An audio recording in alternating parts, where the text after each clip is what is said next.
आदाब viewers, catch up cricket का नया एपिसोड में हूं डॉक्टर हफीज अवान। साथ देंगे तौसीफ सती, ऑकलैंड न्यूजीलैंड से। जी सती साहब, पांचवा match world cup 2023 India ODI cup, उसमें इंडिया और ऑस्ट्रेलिया का एक बहुत बड़ा मैच जो दोनों के लिए बहुत इंपॉर्टेंट था वो हुआ। लेकिन जो जो शोर शराबा बैटिंग में पहले मचा हुआ था उसको काफी हद तक वो धीमा हुआ इस मैच में। खासतौर पर ऑस्ट्रेलिया ने चूज किया बैट करना। ये भी थोड़ा थोड़ा अनयूजुअल था मेरे ख्याल में, क्योंकि आमतौर पर टीमें जितनी भी जीत रही थी वो सारी की सारी पहले बॉलिंग ऑप्ट कर रही थी। लेकिन ऑस्ट्रेलिया इन कामों के लिए जाना जाता है कि जो लोग करते हैं वो नहीं करते। तो उन्होंने शायद इसीलिए किया। हालांकि चेन्नई की स्लो विकेट आमतौर पर जो हैवी स्पिनर्स को ज्यादा सपोर्ट करती है, और जहां इंडिया ने 3 स्पिनर्स भी खिलाए तो ऑस्ट्रेलिया ने बैटिंग करना क्यों मुनासिब समझा, एक तो मैं आपसे ये जरूर पूछूंगा। और जो कंडीशंस हैं, पिच कंडीशंस, उसके अलावा जो वेदर कंडीशंस हैं और टाइमिंग के लिहाज से, ये कितना दुरुस्त फैसला था ऑस्ट्रेलिया का। डॉक्टर साहब, सबसे पहले तो टॉस मेरे ख्याल है कि इंडिया भी जीती तो इंडिया भी पहले बारी करती। ओके। क्योंकि इसमें जो है वो जैसे जो टू पेस विकेट हो जिससे ऊंचा नीचा रह रहा हो तो सेकंड इनिंग ज्यादा ज्यादा मुश्किल हो जाती। ठीक है, एक तो ये चीज हो गई। दूसरी ये कि पिछले 8 मैचेस, इस मैच से पहले जो पिछले 8 मैचेस थे उसमें से 6 मैचेस में टीम बैटिंग फर्स्ट जीती थी। ठीक है, विच मीन्स के टर्निंग ट्रैक है। तो क्या कहते हैं, अगर आप पूरे 50 ओवर खेल जाते हैं और विकेट को यूज कर लेते हैं अच्छी तरह तो सेकंड टीम के लिए जरा क्या कहते हैं, जो सेकंड बारी करेगी उनके जरा मुश्किल होगी। थर्डली ये कि इसमें 300 नहीं हुआ पिछले 8 मैचेस में किसी भी टीम से। ठीक है, तो ये 300 वाला विकेट भी नहीं था। ठीक है, तो वो उस हिसाब से आपने प्लानिंग करनी है। तो मेरा ख्याल है कि बिल्कुल दुरुस्त फैसला था। ऑस्ट्रेलिया के बैट्समैन के कौन नहीं कर सके। और अगेन क्या कहते हैं, इंडिया ने बेहतर बॉलिंग की, शायद इस वजह से स्कोर इतना ज्यादा नहीं अच्छा, ऑस्ट्रेलिया ट्रेडिशनली स्पिनर को बहुत अच्छा तो नहीं खेलते, लेकिन बहुत बुरा भी नहीं खेलते। वो मतलब बाकी कई कई टीमें तो मशहूर हैं कि ये स्पिनर को बहुत बुरा खेलती हैं, ये अच्छा खेलती हैं, इस तरह से। जैसे तो ऑस्ट्रेलिया इन मिडल है मेरे ख्याल में, जहाँ तक अगर मैं समझता हूँ। तो जहां इंडिया ने 3 स्पिनर्स को यूज किया, यानी कि जडेजा और साथ उनके अश्विन, और उसके अलावा तीसरे स्पिनर उनके थे अपने कुलदीप यादव। कुलदीप यादव। मतलब तीनों को उन्होंने खिलाया। तो वहां ऑस्ट्रेलिया के लिए मुश्किलात का होना तो यकीनी था। लेकिन अब यह है कि ऑस्ट्रेलिया ने उस रेजिलियंस वो शो नहीं की कहीं भी। इंटेंट मुझे नजर नहीं आई जो बैटिंग के दौरान कि ऑस्ट्रेलिया कहीं भी अटैक करता हुआ नजर आए, या जो ट्रेंड सेट हुआ हुआ था इस वर्ल्ड कप में, वो कि 4 मैच ही हुए इससे पहले, लेकिन वहां पे जो बैटिंग में एक ट्रेंड सेट था कि तेज खेलना है, ऊपर से प्रेशराइज करना है बॉलिंग को। और इंडिया ने स्पिन ऑप्शन भी पावर प्ले में ही लेके आ गए। तो इंडिया ने वो स्टिंग मिस नहीं की थोड़ी सी। नहीं, असल में बताइए डॉक्टर साहब, नया गेंद अगर स्विंग हो रहा हो ना, ठीक है, तो आपको ध्यान से खेलना है। सही है, मिचेल मार्श जो था वो आधा फ्रंट फुट पे था आधा बैक फुट पे था, बुमराह की गेंद सिर्फ लग गई। ठीक है, एक तो वहां से। फिर दूसरा ये कि बुमराह और सिराज दोनों गेंद स्विंग कर रहे थे। तो जहां गेंद शेप और स्विंग हो रहा होता है ना, वहां पे आप फ्रीली नहीं खेल सकते। ठीक है, हम्म। लेकिन जैसे ही पांड्या आया तो पांड्या को उन्होंने चार्ज लिया। या, ठीक है, तो पांड्या के 2 ओवर में 21 रन बनाए शुरू में ना पावर प्ले में। तो जी। ये पहले ओवर में उसको 12 मार दिए। तो उन्होंने चार्ज लिया जहां वो ले सकते थे, लेकिन वो लेंथ जो था ना, इंडिया वाले बहुत अच्छी लेंथ कर रहे थे ना। मतलब ड्राइव पूरा लग रहा था, जहां लग रहा था वहां मारे हैं उन्होंने। मतलब ऑस्ट्रेलिया ने, मेरे नहीं ख्याल है कोई पावर प्ले में एटलीस्ट कोई कसर छोड़ी है। लेकिन हम्म। इंडिया ने बॉलिंग बेहतर की और गेंद स्विंग, दो सिराज और बुमराह दोनों ने गेंद स्विंग किया। बुमराह ने 3 ओवर किए खाली ऊपर। दोनों ने स्विंग किया, तो जिसकी वजह से ऑस्ट्रेलिया वाले मतलब रिस्ट्रिक्टेड थे। बाकी जो आप बात कर रहे हैं कि ज्यादा रन्स क्यों नहीं किए या ज्यादा एग्रेसिव क्यों नहीं खेले, तो कोई भी बैट्समैन ज्यादा देर सेट नहीं हुआ क्योंकि बॉलिंग चेंजेस इंडिया ने बड़ी क्विक क्विक की। ठीक है। अच्छा, ये बॉलिंग चेंजेस की बात मैं जरूर आपसे करूंगा। सारे कप्तान तकरीबन इसको, अगर नेदरलैंड वाले पाकिस्तान मैच में भी देखा, इवन बाबर ने भी इस दफा, उसकी पहली दफा मैंने देखा कि बाबर की कप्तानी की भी तारीफ हुई कि उन्होंने भी हम्म, अच्छी चेंजेस की।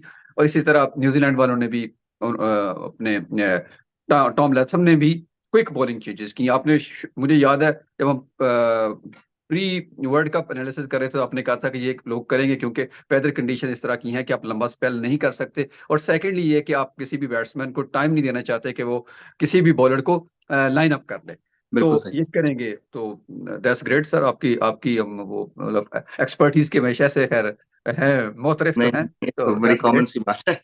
नहीं, फिर भी हर हर कॉमन बात भी इतनी आसानी से नहीं समझ आती। बहरहाल, अच्छा आगे चलते हैं। तो 210, sorry 110 one nine run. One nine nine 199। नहीं, जब मैं 110 पे 2 आउट, ठीक है, जी जी और फिर 140 पे 7 आउट, जी जी। ये मैंने ऑस्ट्रेलिया का बहुत कम कम ऐसा देखा। ये क्या वजह बनी कि आखिर एक ही स्पेल में सब कुछ बदल गया? डॉक्टर साहब उसमें डॉट बॉल्स बहुत ज्यादा खेल गए उस दौरान ना वो, तो मतलब ये कि स्टीव स्मिथ जो था वो मतलब चला रहा था ना, कभी आगे जा रहा था कभी पीछे जा रहा था, लेकिन मेरा ख्याल है जहाँ पे वो लोग, मेरा ख्याल है जहाँ पे उन्होंने किए कि वो ज्यादा बॉलर्स को अपने ऊपर चढ़ने दिया ना, क्योंकि दरम्यान में तो स्पिन बॉलर्स नहीं कराए। अगर उनकी दूसरी विकेट देखें तो 27वें ओवर में गिरी, ठीक है, और फिर अगले 27 से 110 था, तो मेरा ख्याल है कि उन्होंने वहां पे सोचा शायद कि रन उतने नहीं है जितने होने चाहिए, ठीक है, तो वो थोड़ा सा जिस तरह क्या कहते हैं अपना मैक्सवेल आउट हुए for example, it wasn't hmm, needed right, so he had to wait. तो मेरा ख्याल है कि अगर हम क्रेडिट इंडिया को दें यहाँ पे तो ज्यादा बेहतर है, क्योंकि उन्होंने फ्रीबीज नहीं दी।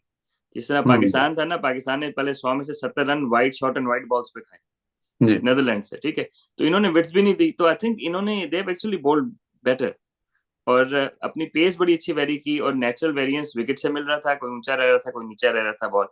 तो I think they utilise the tracks really well, क्योंकि एक चीज याद रखें कि एशविन का ये लोकल ग्राउंड है, यहीं पे जी, पला बड़ा है वो, बिल्कुल। ठीक है, और दूसरा जडेजा खेलता है चेन्नई सुपर किंग्स से, चेन्नई से। उसका भी एक तरह से होम ग्राउंड ही है, शॉर्टर फॉर्म। बिल्कुल, तो बिल्कुल। Two of the three spinners have played a lot of their cricket there, ठीक है, और दैट्स राइट। उनको पता है कि किस तरह।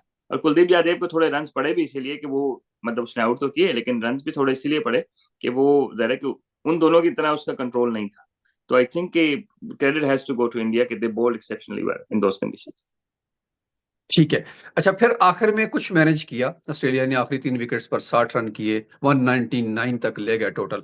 तो मतलब कुछ रिस्पेक्टेबल हो गया। अगर यही टोटल 230 35 35 40 रन और अगर ऐड कर सकता, जो कि उस सिचुएशन में तो मुश्किल थे, लेकिन अगर शुरू से मैनेज ऐसा किया जाता तो शायद इंडिया भी मुश्किलात का शिकार हो सकती थी। लेकिन एक तो आखिरी जो 3 बैट्समैनों ने क्या ऐसा डिफरेंट किया पहले वालों से कि वो 60 रन भी ऐड किए, उन्होंने 14 ओवरों में तकरीबन 60 किए, तो तकरीबन 5 की एवरेज से किए, नॉट बैड।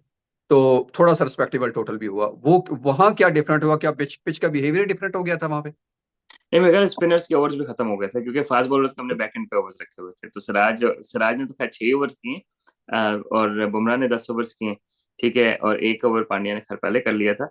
तो आई थिंक मिचेल स्टार्क ने लॉन्ग हैंडल यूज किया, मतलब उसने रन तो ज्यादा 28 उसने किए उसमें से, और फिर कुछ 15 कमिंस ने किए, I mean he is not a bad batsman, और फिर जाम्पा ने 20 बॉल के इनके 6 रन किए। तो आई थिंक वो जो जाम्पा और स्टार्क की पार्टनरशिप थी ना, वो भी मतलब 24-25 रन की उन्होंने पार्टनरशिप की।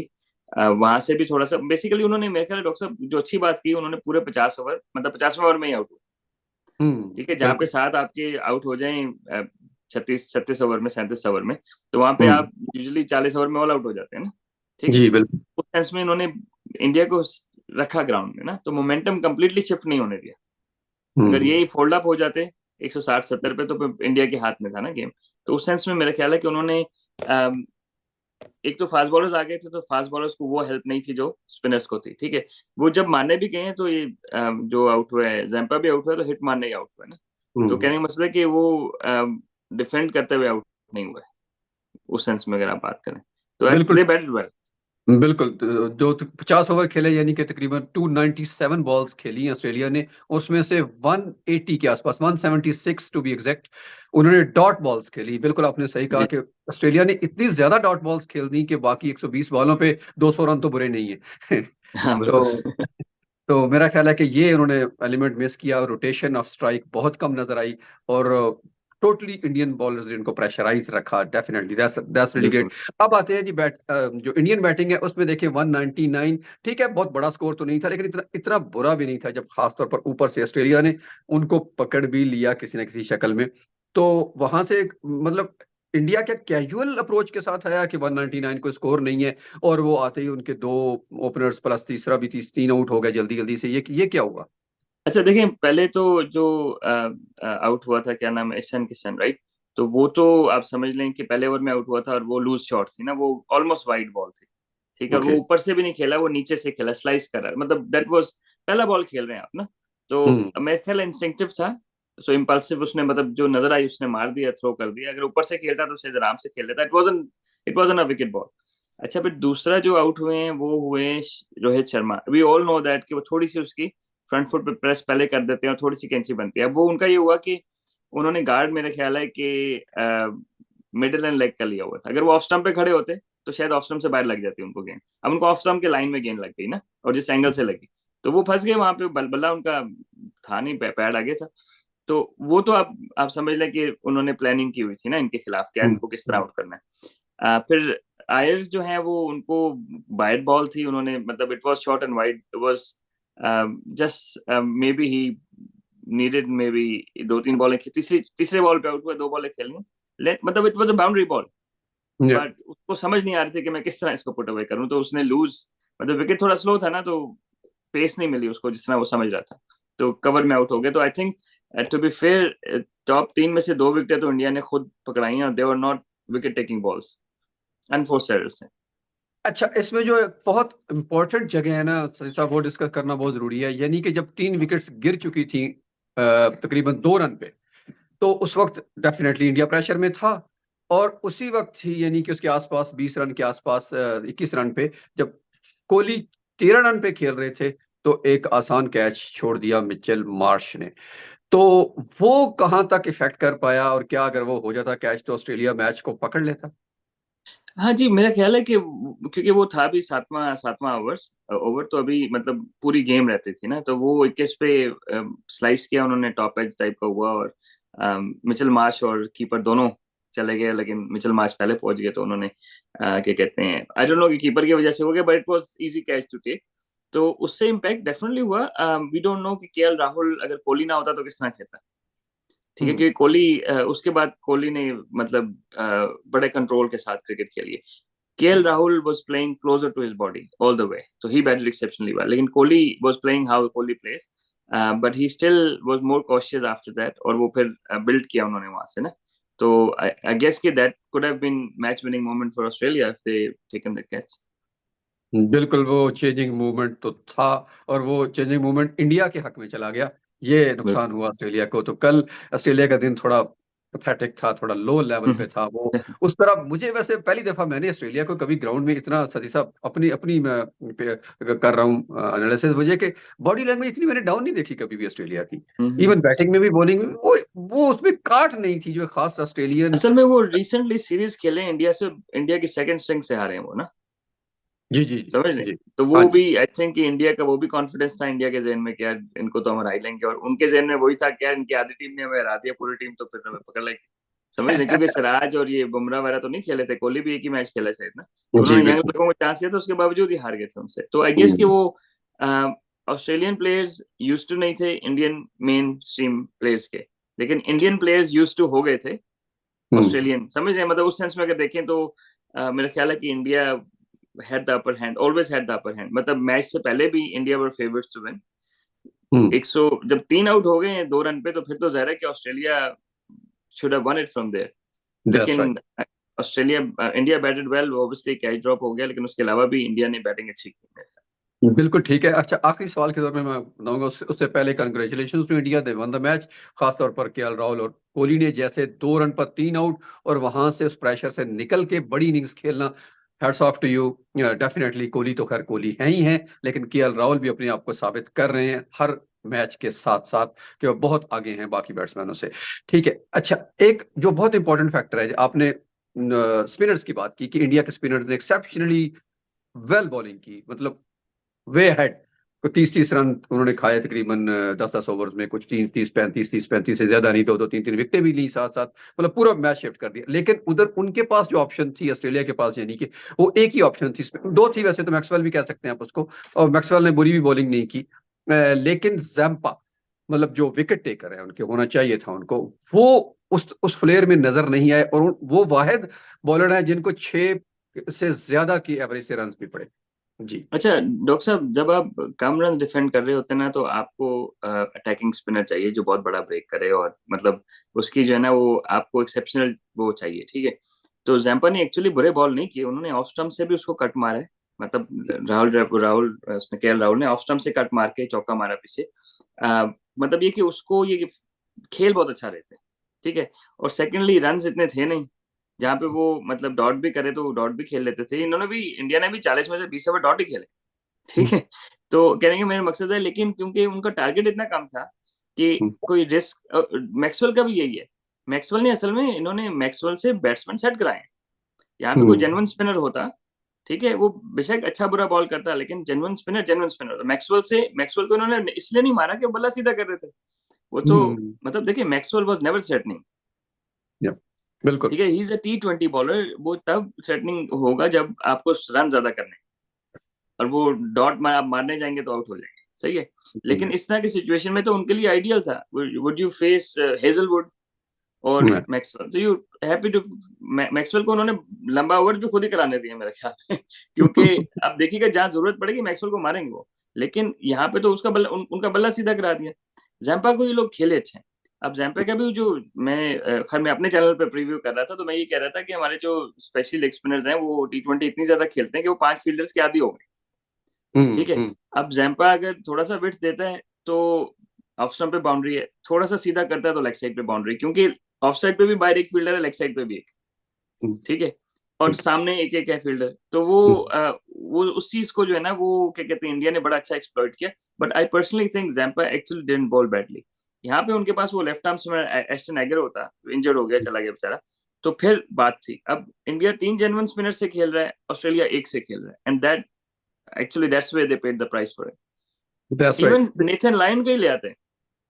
यस दैट्स राइट, या मैं यही जेन्युइन पूछने स्पिनर वाला यहाँ था। पे आपको चाहिए था इस विकेट पे मेरे ख्याल में। जेन्युइन चाहिए था। अच्छा, वैसे ये सवाल पूछने की वजह एक और भी थी कि पाकिस्तान, चूंकि हम काफी ज्यादा क्रिटिसाइज भी कर रहे हैं, शादाब आउट ऑफ फॉर्म भी हैं, लेकिन आज मैंने जैम्पा को भी देखा और आप जिस तरह बात कर रहे हैं, और अब अगर शादाब को हम इस डिस्कशन में लेके आए तो पाकिस्तान की टीम में थोड़ा सा वो बेहतर तो हुआ लास्ट मैच में, लेकिन स्टिल वो अपनी उस पोजीशन पर वापस नहीं गया जो शादाब के लिए है। तो how do you compare Zampa and नहीं नहीं नहीं, शादाब? डॉक्टर साहब कोई कंपैरिजन नहीं है। जैम्पा ने बुरे बॉल नहीं किए। ओके। शादाब तो आधे विकेट में बॉल मार रहा था। मतलब शादाब वाज, मतलब जो एशिया कप में उसने बॉल किए हैं, Shadab was no way near his best. Okay. Zampa is actually not far off. अगर ये इतना अच्छा उसको ना खेलते, देखिए कोहली जो है ना, कोहली ने सिर्फ 24 रन बाउंड्रीज पे किए, ठीक है, 85 में हम्म, से 61 रन उसने रनिंग करके किए, हम्म, समझ रहे। तो मेरे कहने का मकसद ये कि उन लोगों ने इसको बड़ा अच्छा खेला है। मतलब ठीक। क्रेडिट इंडिया को जाना चाहिए। शादाब खान ने तो बॉल बुरे किए थे ना, अब वो आधे विकेट पे मार रहा है, ठीक है, हम्म, तो वो मतलब ये ऑफ स्टंप से बहुत बार मार रहा है, टांग पे कर रहा है। तो I think Zampa actually bowled better, way better than Shadab. I wouldn't put them in the same bracket क्योंकि वो दोनों के स्किल से डिफरेंट है। लेकिन शादाब अगर इस तरह बॉल करे ना जिससे जैम्पा ने किए, तो उसने बुरे बॉल इतने नहीं किए, एक आधा गेंद आगे पीछे किए, बाकी Shadab was almost bowling 50% of his balls not in the area. तो काफी रूम है इम्प्रूवमेंट। यानी बिल्कुल बिल्कुल ठीक है। अभी खैर अभी ये एपिसोड क्लोज करते हैं, आप कुछ ऐड करना चाहेंगे जरूर कीजिएगा। एक का। अभी जो आपने बात की, यहाँ से अगले एपिसोड में मैं लेके जाऊंगा उस बात को, वो है कि ये जो स्किल सेट की बात आपने की ना, ये बहुत सारे और भी इस ब्रैकेट में हम लेके आएंगे लोगों को, और किसी और नेक्स्ट आने वाले एपिसोड में जरूर बात करेंगे कि स्किल सेट का कहाँ डिफरेंस है। सिर्फ ओनली बॉलर्स में नहीं, बैटिंग में भी, जैसे कि हमने खासतौर पर पाकिस्तान की लास्ट बैटिंग में देखा, जिसमें आपने खैर बड़े, मैंने आपका प्रोग्राम देखा था, बहुत अच्छे तरीके से एक्सप्लेन किया कि वो भाई अपने लेफ्टी वाले इमामुल हक को कैसे उन्होंने पकड़ा और कहाँ वो पकड़े जाएंगे, 3/4 सीम और ये बहुत सारी टेक्निकल चीजें हैं जिनको हम फर्दर लेके आएंगे जरूर। नाजरीन हमारे साथ जुड़े रहिएगा, इंशाल्लाह हम इन तमाम चीजों को डिस्कस करेंगे टेक्निकली। सिंपल आपको हम, यानी कि वो स्लाइड नहीं दिखाएंगे कि जिसमें किसने कितने रन्स किए। तो हम तौसीफ सती साहब के साथ, क्योंकि ये कोच हैं, तो इनकी बात में हमेशा वजन होता है, तो वो आपको दिखाएंगे कि कौन कैसे और क्यों आउट हो रहा है, और कौन कैसे क्यों बॉल बुरी कर रहा है। ठीक है जी, नेक्स्ट एपिसोड में हाजिर होते हैं बहुत जल्द। तब तक के लिए अल्लाह हाफिज। हाफिज।